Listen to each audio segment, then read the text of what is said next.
अकबर। बाबर ने भारत में मुगल वंश की नींव रखी, परंतु उसे स्थायित्व प्रदान करने का कार्य अकबर ने किया। अकबर एक महान विजेता होने के साथ ही प्रजा के हित में कार्य करने वाला शासक था। अकबर का पूरा नाम जलालुद्दीन मोहम्मद अकबर था। अकबर को अकबर आजम अर्थात अकबर महान, शहंशाह अकबर के नाम से जाना जाता है। सम्राट अकबर मुगल साम्राज्य के संस्थापक बाबर का पौत्र और नासिरुद्दीन हुमायूं एवं हमीदा बानो का पुत्र था।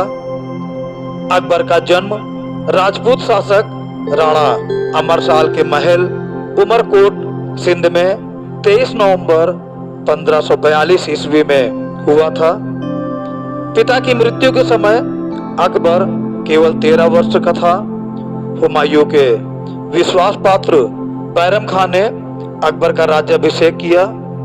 अकबर अपने संरक्षक बैरम खां की देखरेख में राजकाज करने लगा। अफगान राजा के हिंदू सेनापति हेमू ने आगरा और दिल्ली पर अधिकार कर लिया, जिसे मुक्त कराने के लिए 1556 ईस्वी में अकबर और हेमू के बीच पानीपत का द्वितीय युद्ध हुआ। हेमू की सेना पराजित हुई और पंजाब, आगरा तथा दिल्ली अकबर के अधिकार में हो गए। अकबर अपने साम्राज्य का विस्तार करना चाहता था। इसके लिए उसने सीधे संघर्ष करने, वैवाहिक संबंध स्थापित करने, अधीनता स्वीकार करने वालों को शासन में पद देने तथा मित्रता करने की नीति अपनाई। अकबर ने आमेर के राजपूत राजा भारमल की पुत्री हरखाबाई उर्फ जोधाबाई से विवाह किया। अकबर का यह विवाह हिंदुओं और मुसलमानों के बीच सद्भावना को बढ़ाने की एक कोशिश थी। इससे उसकी धार्मिक सहिष्णुता का भी पता चलता है।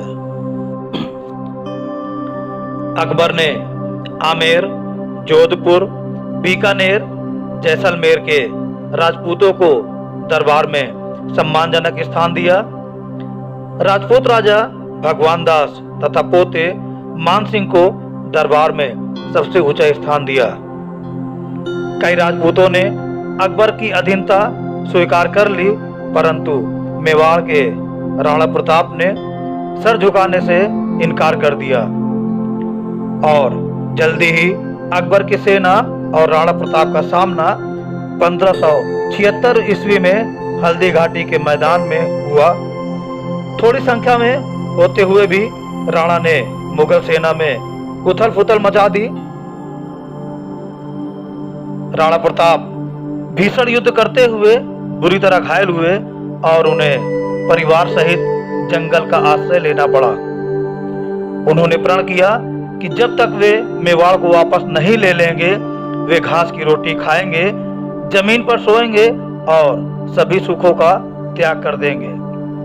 राणा प्रताप ने आजीवन अपने इस प्रण का पालन किया।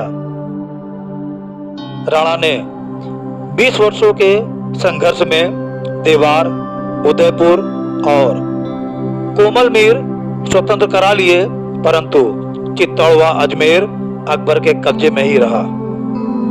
अकबर राजपूतों के साथ मित्रता का महत्व समझता था, अतः उसने राजपूत राज परिवारों के साथ वैवाहिक संबंध स्थापित कर अपनी स्थिति को सुदृढ़ बनाया। अकबर ने अपने साम्राज्य के विस्तार के लिए अन्य विजय भी की। अरब, यूरोप, दक्षिण पूर्व एशिया से व्यापार की दृष्टि से गुजरात और बंगाल प्रांत बहुत महत्वपूर्ण थे, जिन पर अकबर ने अपना अधिकार कर लिया।